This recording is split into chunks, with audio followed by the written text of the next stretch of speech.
नमस्कार दोस्तों, स्वागत है आपका बीएल स्टडी क्लासेस पर। दोस्तों, आज अपन बात करने वाले राजस्थान पुलिस के बारे में। जैसे लड़के राजस्थान पुलिस का फॉर्म भरते हैं तो उसमें उनको जानकारी चाहिए होती है कि भाई राजस्थान पुलिस का पूरा प्रोसेस क्या होता है। क्योंकि कोई लड़का 5-6 महीने एग्ज़ाम की तैयारी कर लेता है लेकिन उसका फिजिकल बेटर नहीं हो पाता है, मेडिकल बेटर नहीं हो पाता है। तो इसके कारण वो ये तैयारी करता है 5-6 महीने, और इसी के साथ दूसरी तैयारी करने के बजाय इसमें उसका फाइनल सिलेक्शन नहीं हो पाता, और दूसरी सब जो नौकरियां हैं उनसे भी वो हाथ धो बैठता है। तो उनको पता होना चाहिए कि भाई इस नौकरी में प्रोसेस क्या है, आगे क्या होता है, किस किस प्रकार से किस मुड़ाव से गुजरना है। तो मैं बता देता हूँ आपको। सबसे पहले जून जुलाई 2025 में आपकी एग्ज़ाम डेट दे रखी है। तो जुलाई मान के तो चले ही चले, जून में एग्ज़ाम मुझे संभावित नहीं लग रहा है, लेकिन जुलाई मान के चलें तो आप तैयारी को बेटर कर पाएंगे। 2 महीने में कैसे तैयारी करनी है बेटर कर पाएंगे। और अगर आगे भी बढ़ता है तो आपको कोई समस्या नहीं, आपका अच्छे से रिवीजन हो जाएगा, टेस्ट सीरीज अच्छे से लग जाएगी। आपका एग्ज़ाम होते ही उसके बाद की क्या क्या प्रोसेस है मैं बता देता हूँ। एग्ज़ाम होने के बाद में आपका रिजल्ट आएगा। रिजल्ट आने के बाद में आपका फिजिकल के लिए पास किए जाएंगे। जैसा कि पहले होता था, शायद 15 गुना फिजिकल के लिए पास किए जाएंगे। इस बार थे तो वो अलग, पिछली बार की भर्ती में मेरिट 40% का मामला नहीं था, उसमें अलग मामला था। तो इसमें इस बार एक भाई के आपको फिजिकल के क्वालिफाई किया जाएगा। फिजिकल में प्रोसेस क्या होता है मैं वो बता देता हूँ। सबसे पहले आपको डॉक्यूमेंट जो भी फिजिकल के लिए होते हैं उसमें सबसे पहले आपको अपने गांव से एक हेल्थ सर्टिफिकेट बना के ले जाना होता है, और बाकी जो डॉक्यूमेंट होते हैं ओरिजिनल वो ले जाना होते हैं। अपना फॉर्म भरा है वो फॉर्म ले जाना होता है। वहाँ जाने के बाद जैसे ही आप जाओगे, अंदर जाते ही आपके अलग अलग ऑफिसर बैठे होते हैं, तो वहाँ जाके आपको वेरिफिकेशन करवाना होता है अपना खुद का। वेरिफिकेशन होते ही आपको जैसे ही अंदर जाओगे, वहाँ जाते ही आपके लिए एक चिप उपलब्ध करवा दी जाती है। अपने रोल नंबर के आधार पर एक चिप उपलब्ध करवा दी जाती है, जो कि आपके पैर में लगा दी जाती है। इलेक्ट्रॉनिक चिप होती है। वो जाते ही अंदर बैच बनता है। जल्दी जल्दी बैच बनते जाते हैं।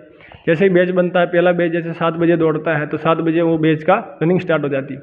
पुलिस में आर्मी जैसा कोई सिस्टम नहीं है रनिंग का कि भाई कि जो पहले आएंगे 20 बंदे या 30 बंदे उनको लेना है, ऐसा कोई सिस्टम नहीं। इसके अंदर है पुरुषों को 25 मिनट के अंदर 5 किलोमीटर पूरी करनी होती है, और महिलाओं को 35 मिनट के अंदर 5 किलोमीटर पूरी करनी होती है। इसमें यह है कि भाई आपको चिप लगा दी जाती है। आगे के लड़के जल्दी दौड़ रहे हैं, तेज़ दौड़ रहे हैं, दौड़ने दीजिए, आपको कोई समस्या नहीं। आपका टाइम तभी शुरू होगा जब वो चिप है, जो एक प्लेट लगाई हुई होती है, ऐसे प्लास्टिक की प्लेट आती है, वो प्लेट लगाई हुई होती है। जैसे आपका पैर उसके ऊपर टच करेगा, वो चिप आपको कैप्चर कर लेगी कि भाई ये बंदा आ गया है। वापस आप जैसे ही राउंड घूम के आओगे और वापस वहीं पर पैर रखोगे तो आपका वापस एक राउंड काउंट कर लिया जाएगा। इसी प्रकार से आपको 12 साढ़े 12 राउंड किए और आपका टाइमिंग वहाँ काउंट कर लिया जाता है। 5 किलोमीटर रनिंग पूरी होते वो अपना टाइम कवर कर लेती है चिप। तो ये इसमें रनिंग का प्रोसेस होता है। जैसे रनिंग होती है उसके बाद आपको एक तरफ बिठाया जाता है, उसके अंदर वापस आपको आपका जो मेजरमेंट होता है, हाइट का मेजरमेंट होता है, आपकी हाइट मापी जाती है। पुरुषों के लिए इसमें 168 सेंटीमीटर हाइट रखी गई है। सामान्य हाइट 168 सेंटीमीटर रखी गई है। और ऐसा बात है कि भाई 1-2 सेंटीमीटर ऊपर नीचे होता है तो राजस्थान पुलिस में ऐसा है कि मैनेजमेंट के ऊपर है कि देखने वाले कौन है, क्या है, भर्ती कितनों की है, कितने लड़के आए हैं, कितने पास हुए, तो उस सारी प्रोसेस होती है। उसमें इतनी दिक्कत नहीं आती, आर्मी जितना टाइट इसमें नहीं होता है। लेकिन हाँ, नॉर्मली चल जाता है कि भाई 167 सेंटीमीटर कुछ ऊपर है तो चल जाएगा, नॉर्मली चल जाता है। चेस्ट मेजरमेंट है तो इसमें बहुत ही कम फेल करते हैं पुलिस में, क्योंकि चेस्ट अगर अच्छी तैयारी 5 किलोमीटर की तैयारी अगर बंदे ने की है तो उसकी चेस्ट भी अच्छी कवर अप हो ही जाती है। अगर नहीं भी होती तो आप पुशअप लगाइए, कुछ भी करिए, आराम से हो जाता है। और इसमें यह है कि भाई कि चेस्ट मेजरमेंट में फुलाव का सिस्टम कभी फेल नहीं होंगे लड़के, क्योंकि इसमें बेहतरीन तरीके से मशीनें होती है। तो उसमें आपको यहाँ से खींच के बांध दिया जाता है। पहले आपकी नॉर्मल चेस्ट माप ली जाती है। जैसे ही आप फुलाओगे तो जितना आपका फुला है उतना ही मेजरमेंट मशीन कर लेती है वो वहाँ से। तो 5 सेंटीमीटर तो नॉर्मल होता है सबके लिए। मेरा जब फुलाया था तो लगभग 13 से 14 सेंटीमीटर फूला था, तो मेजरमेंट कम करके लिखा गया था। तो इसी प्रकार से ये है कि आपको इसमें कोई समस्या नहीं होगी। फिर हाइट और चेस्ट होने के बाद आपको बिठा दिया जाता है, और यही मेजरमेंट होने के बाद आपको घर भेज दिया जाता है। बाद में मेडिकल होता है। मेडिकल का प्रोसेस भी सामान्य है, ऐसा कोई नहीं है। जैसे फाइनल सिलेक्शन हो जाता है आपका, उसके बाद ही मेडिकल होता है। ऐसा नहीं है कि भाई कि पहले मेडिकल होगा उसके बाद फाइनल मेरिट बनेगी, ऐसा नहीं है। आपका फिजिकल होते ही आपके फिजिकल के नंबर जुड़ते नहीं, क्वालिफाई है तो मेरिट के आधार पर नंबर आते हैं, और उसके बाद आपका मेडिकल होता है। मेडिकल में क्या प्रोसेस होता है, जैसे अपन लाइन में जाते हैं, पुलिस लाइन इनमें जाते हैं, तो जाते ही पहले अपने डॉक्यूमेंट वगैरह चेक किए जाते हैं। ये सारे डॉक्यूमेंट ओरिजिनल लेने के बाद बॉन्ड वगैरह बनवाते हैं, तो वो लेने के बाद आपको हॉस्पिटल ले जाया जाता है। हॉस्पिटल में आपके सबसे पहले मेन इंपॉर्टेंट होती है आपकी एक तो आँखें।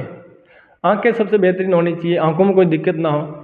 अगर आंखें भी मैंने आपको एक वीडियो उपलब्ध करवा दिया, पहले देख लेना। उसमें अगर बेहतर आंखें हैं तो नॉर्मल आंखों वालों के चलते ही मशीन में आराम से अक्सर नंबर नज़र आ जाते हैं, तो कोई दिक्कत वाली बात होती नहीं है। लेकिन जिनके चश्मा लगा है वो भी राजस्थान पुलिस में अलाउ है। जिनके 6x6 का चश्मा है, बेहतर आंखें मानी जाती है, वो अलाउ है। और 72 आंखें हैं तो 6x9 का होना चाहिए, 6x9 का होना चाहिए। तो ये आंखें चश्मों वालों की भी अलाव है। चश्मा सबसे पहले आपकी आंखें ही चेक की जाती है। आंखें बेहतरीन है तो फिर आपको आगे बढ़ाया जाता है। कलर विजन है तो सबसे ज़्यादा दिक्कत होती है। कलर विजन मामला है तो उसको प्रॉब्लम होती है, उसके भी आगे मेडिकल रीमेडिकल करवाए जाते, सारे प्रोसेस होते हैं। ऐसे आसानी से निकाला नहीं जाता आपको सिलेक्शन होने के बाद में। मेडिकल सामान्य है, नॉर्मल आंखें चेक की, आंखें चेक करने के बाद आपकी नौकनी चेक करते हैं। नौकनी चेक करने के बाद अगर डॉक्टर कोई बेस्ट डॉक्टर है कि भाई नहीं मेरे पूरा मेडिकल करना, तो आपको प्राइवेट पार्ट चेक करते हैं। उसके अलावा इतना कुछ होता नहीं है। कहीं आपका यूरिन टेस्ट लिया जाता है, कहीं आपका ब्लड टेस्ट लिया जाता है। ये सामान्य मेडिकल होता है, फेल होने की कोई गुंजाइश इसमें होती नहीं इतनी, क्योंकि सारे फिट होते हैं। 5 किलोमीटर दौड़ के आए हैं तो फिजिकल मेडिकल किया है, तो नॉर्मल ये प्रोसेस होता है। फिर वापस ये मेडिकल से फ्री कर देते हैं। उसके बाद आपकी ज्वाइनिंग उसी दिन हो जाती है, जब आपकी मेडिकल होने के बाद थोड़े दिनों बाद आपका फाइनल रिजल्ट आ जाता है, ज्वाइनिंग की डेट आ जाती है, आपको इस तारीख को ज्वाइनिंग करना होता है। ये प्रोसेस होता है। इसके बाद महीना भर आप लाइन में रहते हैं। उसके बाद ट्रेनिंग का प्रोसेस होता है, और ट्रेनिंग का मैंने वीडियो बना रखा है, और आने के बाद और भी वीडियो बना दूंगा मैं जैसे जैसे मिलेगा टाइम। ट्रेनिंग का शेड्यूल क्या रहता है ये भी मैं शॉर्ट एंड स्वीट समझा देता हूँ आपको। जैसे आपको ट्रेनिंग सेंटर अलॉट किया जाता है, तो ट्रेनिंग में ये प्रोसेस होता है, सुबह 4 बजे उठना होता है। 4 बजे उठते ही आपको फ्रेश वगैरह होकर सबसे पहले दाढ़ी बनानी होती है। उसके बाद आपको अपना बैग जिसमें वर्दी भरनी होती है और अदर जो सामान है वो लेने होते हैं, और आपको पीटी ड्रेस में जाना होता है। फिर आपको अगर राइफल का डे है तो राइफल निकालनी होती है, राइफल का नहीं है तो आप सीधे ग्राउंड में चले जाते हैं। उसके बाद 6:15 बजे मार्का लगता है, और मार्का लगने के बाद में आपकी पीटी शुरू होती है। 40 मिनट की पीटी चलती है। पीटी चलने के बाद में आपको नाश्ते के लिए फ्री किया जाता है। 20 मिनट नाश्ते में मिलते हैं, 8 बज जाते हैं। 8 बजे से आपकी परेड शुरू होती है, जो लगभग 10 बजे तक आपकी परेड चलती है। उसके बाद वापस छोड़ा जाता है, और तुरंत ही आपका पौन घंटे का समय होता है, उसमें आपको खाना खाना होता है। तो पौन घंटे में खाना खाना, नहाना ये सब हो जाता है।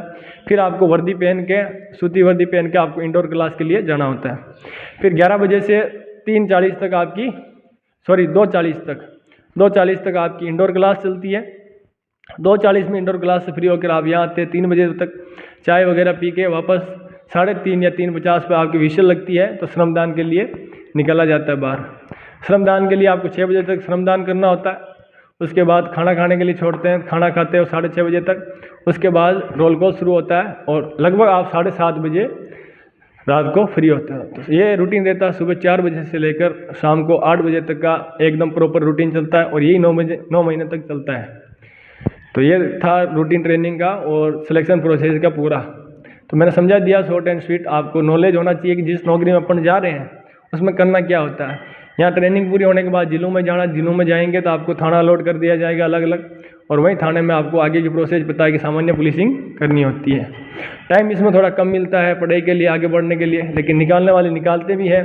यहीं से पुलिस से RS बन जाते हैं, यहीं से SI बन जाते हैं, यहीं से टीचर बन जाते हैं। करने वालों में जुनून होना चाहिए, सब आगे बढ़ सकते हैं। अगर आपने वीडियो यहाँ तक देखा है तो आप पुलिस के लिए जुनून भी है, जोश भी है, और आगे बढ़ने के लिए मैं इतना ही कहूँगा कि आप तैयारी कर सकते हैं, बिल्कुल कर सकते हैं, आगे बढ़ सकते हैं, कोई समस्या नहीं है। टाइम निकालने वाला निकाल सकता है। तो और भी कोई जानकारी चाहिए हो तो आप कमेंट बॉक्स में कमेंट कर दें, मैं उसका जवाब देने की कोशिश करूँगा। थैंक यू दोस्तों, जय हिंद।